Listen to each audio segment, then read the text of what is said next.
Now I want you to imagine that, not that we're back here next year, because one of the things that I have learned, sadly, is that 1 year is not long enough to make change. I wish it were. But let's have our 2020 glasses on. So in 9 years' time, what will have changed? And what would be the 3 steps, as the lady from Skillset said, that you will do to make that change happen? Yep. I think in 2020, we look into 2020 or in 20 years' time? But no, 9 or 20 years. The industry will be more digitally literate, and that, as I said right at the start, that will have meant we go recruiting in different places, and that of itself, I think, will have a big change, both how we talk about ourselves to potential recruits, and that will have the impact of broadening our social and economic and indeed racial pattern. That it'll be a different workforce because of digital. Society is changing all the time. Yeah. I think we're on a progressive, biggest track in history where people are just becoming more tolerant day by day, week by week. It might not always look like it, and there was backward steps, but Britain in 2020 is going to be more tolerant than in 1920 and indeed 1720. So we're on that upward curve. By dint of a lot of things, but that again will change. It comes to the point that was being made if people are commissioning for an audience which in Britain still has some hang-ups about race, and if that changes, then commissioning decisions will follow that as well. So that will be different. In the short term, what can we do at the PA? I think the policies on work placement and internships, I want to talk to our members more about that. As I said earlier, we're talking with the Society of Young Publishers about how we can work with them on talking about ourselves to current undergraduates and graduates, so that we aren't seen as this little cabal of Londonites, white Londonites, but as a modern innovating industry that is absolutely open to anyone. Okay, that's true.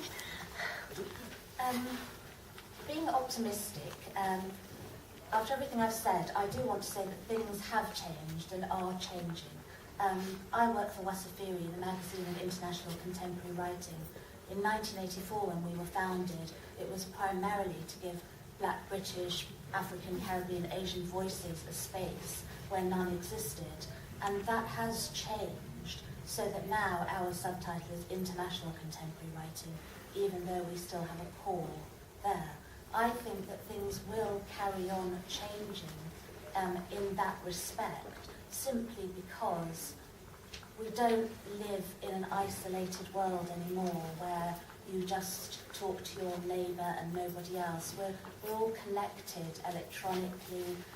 We see things happening in all different parts of the world and in different areas that we didn't know about, and I think that will foster interest within the creative industry, that things will change, not necessarily overnight, but slowly. So in 2020, I'd hope that with organisations supporting these initiatives, that the picture will be a bit different. What will you do, Sharmilla? Is there one thing that you'll do more of? As with Wasafiri, yeah. We have started, we're just into our second year of actual very short 4-month internships to try and give people a flavour of at least having some experience within the industry. That's one thing that we're doing. Another thing that we are doing is we have started a new writing prize as well to try and encourage people from all backgrounds to submit to us and hopefully find some lovely new creative voices. But the one thing that I'll say that has made a huge impact with Wasafiri is that everything that we get as a submission, it does not have the person's name on it when it's reviewed. It is completely blind review, and that 3 reviewers read all of our works before they are accepted, and from that process we've had amazing stuff published in the magazine that has gone on to be shortlisted for prizes from people from all backgrounds. So that's what we'll try and continue doing. Well, that seems to be something that others could perhaps emulate. Abu? I think, going to my 3 things, I think the first one is to stop playing lip service to this. And this And poor Richard, this is no attack. I think this is for all of us in this room, within the community, within the industries, for all of us to do our little bit. That would be my first one. Second one, I think culturally, with regards to sort of race and ethnicity, there's something in there about opening up publishing to that world and sort of highlighting those careers within publishing to more diverse groups. And I think the last one is sort of the digital platforms. I think there's so much more we can do. We can reach those groups much better. And with regards to your question about where will it be in 20 years, I think it will be... In 9 years. 9 years?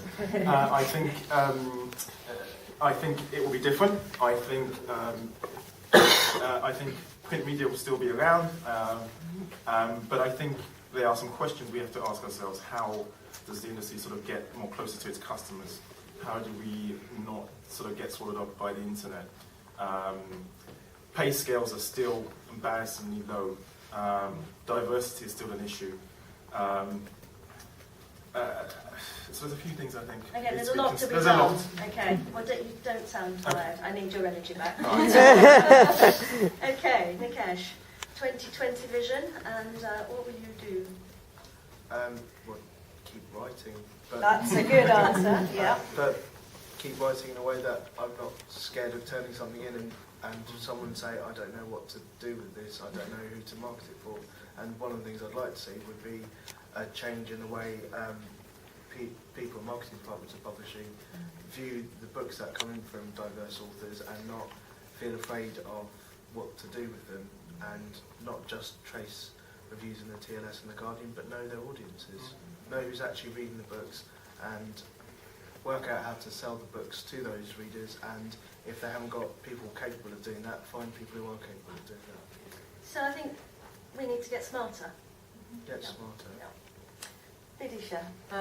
I actually feel really positive about the future, despite capitalism crumbling and us all sinking into the internet where everything apparently is free and no one even wants to pay £1 for a newspaper. I think that in the midst of devastation, the smart woman spots an opportunity, and I love what Wasafiri do, and I think what we may well see is the growth, as in the 70s actually, of a whole load of startups, of new publishing companies that produce work and generate power themselves. You know, instead of saying, why isn't power noticing us? You say, well, I want to create a powerful enterprise. I don't think we should work for free ever. I think that is slave labour, that is what slaves did. We should not work for free. But I do think that there are sources of funding. Everyone's got one rich friend who's always being tapped for money. You find a way to make it work, or you create a magazine that people subscribe to, or you create events that people will buy tickets for even £3. I think that because we are talking about this and because we're turning up the heat, it doesn't really matter if the meat's not cooking, as long as you keep on turning up the heat, we are doing stuff.